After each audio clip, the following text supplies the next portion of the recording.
Hey everybody, Tom Woods here, 10th or Tuesday on the Tom Woods Show. And joining me, of course, on 10th or Tuesday is Michael Boldin, the founder and executive director of the 10th Amendment Center. They've just issued their report on the state of the so-called nullification movement. And we're going to be talking about that, what's going on around the country to resist the federal government at the state level when it gets up to no good, which is once in a while. Michael, welcome back. Let's start with the bills about the so-called right to try. I want to start there because this is the kind of law I can't imagine anybody could be against. Right to Try Act is basically define FDA regulations that say that if a person is on their deathbed, they have to get FDA approval to try something that may not have gone through the whole process of FDA approval, which oftentimes is 10, 15, 20 years. So those people always die if they wait on the federal FDA. Arizona voters passed Proposition 303 saying, hey, in many situations, we're going to say people in our state can try things even though the FDA says they cannot. And now there are over 30 states that are doing this or that have these laws on the books. And over the last few years, we constantly hear from people that, oh, this will just give people false hope. This is just grandstanding. No one's going to do this. But the heroic Dr. Ibrahim Daplasand in Texas was told by the FDA to stop his treatment of people with a very advanced stage of cancer, the type that took the life of Steve Jobs. And after the Texas Right to Try Act went into pass, that gave him enough courage under the umbrella of the state law to continue treating people. And as the last time we reported on this, I think there were about 80 people that he was actively treating, in essence, nullifying the federal regulations in practice and effect. And this is an example of how we can see that when people and states work together to defy federal regulations, people can live instead of die. I mean, really, if their opposition to it is that it's just grandstanding, well, so what? Let me grandstand. I'm going to die anyway. You're going to protect me from grandstanding? I think I have something a little bit more disturbing hanging over my head. I'm interested in asset forfeiture. What does that have to do with the states and the federal government, though? What's basically going on is law enforcement is charging someone's property with a crime. They just assume that it's been used in a crime. They take it and you have to prove that it wasn't to get your property back. They hold on to it. It's almost impossible. This is a really nasty thing. I think Ron Paul calls it legalized government theft. I think that's a good description of it, robbery, something like that. So in recent years, this has drawn both Democrats and Republicans to oppose it on a state level, trying to reform these police practices. Well, the rub there is that the federal government has its own asset forfeiture program and it can undermine state restrictions on it. So, for example, California, where I live, had some of the strictest restrictions on asset forfeiture by law enforcement in any state in the country. It was actually surprisingly good. But what would happen was law enforcement here in California, instead of following the state law, what they would do is they would say, oh, wow, this is a federal law. So we need to call our federal partners in the Department of Justice. And then it becomes part of what's called the equitable sharing program. Soon as the state would partner with the federal government, the feds then take the lead, the states do most of the work, and then the feds do the asset forfeiture and pass 80% of it back to the state anyway. So this is an end run around state and local restrictions on civil asset forfeiture. And this is basically how it plays out in most states that restrict it. And in fact, Jeff Sessions, the AG, recently said that he was going to really kind of ramp up this specific equitable sharing program. So our work primarily on asset forfeiture, although we believe in stopping the locals, our work has been in supporting that effort by having states opt out of this program. We've seen here in California, New Mexico, Nebraska, Colorado, and elsewhere basically just say in most situations, we like to see it in all, we're not going to partner with the federal government on asset forfeiture, and we're not going to transfer any seized property or funds to the federal government in most situations. In Colorado, I think the percentage is like 85%, if I'm remembering that in the report correctly. I think it's on like page 20 or so that has that information. So in general, we want to see states opt out from the federal asset forfeiture equitable sharing program so state level restrictions actually come into play and take effect. Let's move on actually to marijuana.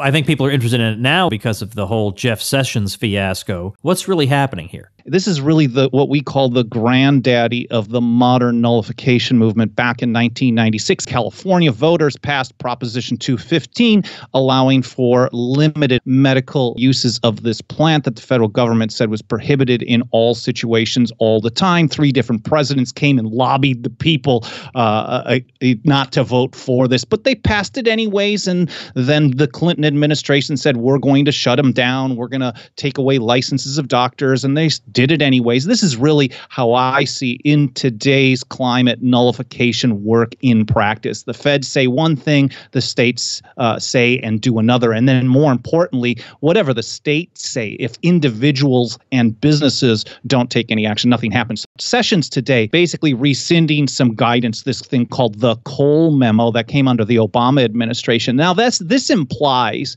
that the Cole memo that was issued, I think it was in 2013, was that the Obama administration was good on the 10th Amendment regards to marijuana. Absolutely untrue. And he was actually worse than anybody. The Obama administration, in their first term alone, they spent more money and conducted more raids than the previous 2 administrations, Bush and Clinton combined. So he was awful. And in fact, just before the Colorado legalization went into effect, the passage of Amendment 64 there, before it went into effect in November, before they started opening stores, the Obama administration conducted the largest series of federal raids in Colorado history. So I think what really happened there was the federal government under Obama, just like the previous administrations, aggressively tried to shut down individuals, states, and businesses. And faced with a lot of backlash, there are now about 30 states that are defying D.C.'s prohibition on this plant at this point. I think faced with that, they had to recognize, look, we've only got limited resources. So this Cole memo came out and said, well, we're only going to really focus our resources in these scenarios. Primarily, it was going to say the federal government was going to back off on people who were following state law. They just physically don't have the numbers. We've actually calculated that it would take about 40% of the annual budget of the DEA just to shut down Los Angeles alone. There's over 1,000 dispensaries here in LA, and that would just eat up about half the budget of the DEA. Now, what Sessions did was he repealed that guidance, saying that the federal government he just withdrew that memo, saying that the federal government wasn't going to take that approach, and it was up to each prosecutor in each area to make their own decision on how they were going to do the resources. Look, if they don't have the budget for it, and we're talking about a budget crisis right now, if they aren't talking about going maybe 5 to 10 times the DEA budget, it doesn't matter what Jeff Sessions wants to do as long as states, businesses, localities, and individuals keep pushing forward with what they're doing. And just days after Sessions came out and announced this new approach, both New Hampshire and Vermont passed bills, the New Hampshire House and then all of Vermont. It's going to the governor, passed bills to legalize marijuana anyways. That's if that's not flipping the bird to the Department of Justice and all of Washington, D.C., I don't know what else is.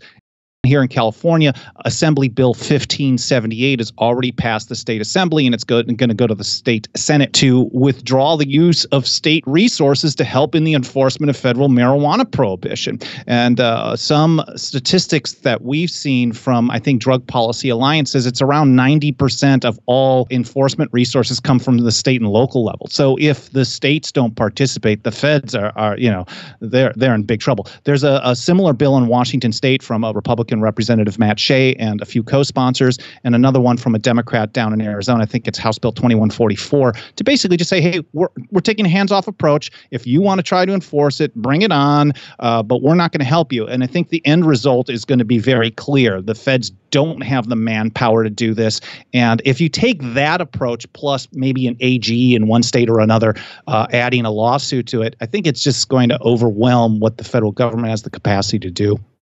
Now, how about surveillance? I want to mention this just because I've always loved your Utah plan that you came up with some time ago. But what is the federal government up to that the states have any hope of cracking down on or blocking?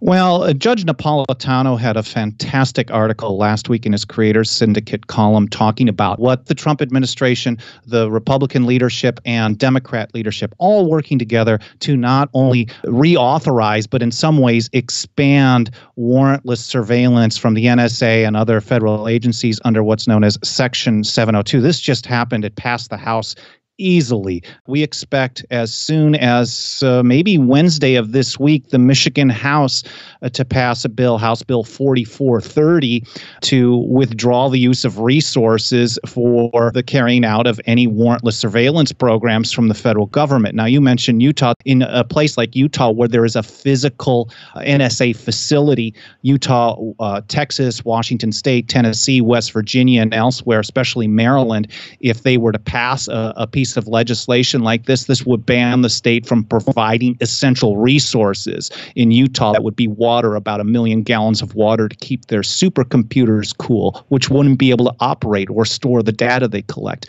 Or in Texas, where the Texas Cryptologic Center, this is a really important facility that's even larger than the Utah one. It's in an old Sony warehouse in San Antonio, just down the street from a Microsoft facility.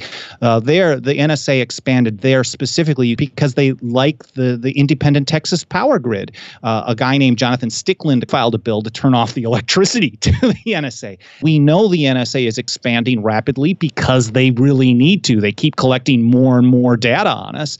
And the more states that pass this, we can kind of cut them off at the knees a little bit and block them from being able to open facilities in new states. Do you find that it is more challenging to promote 10th Amendment solutions under a Republican administration than under a Democratic one? Well, keep in mind, Tom, you know me, I'm an old lefty that's been reformed towards liberty.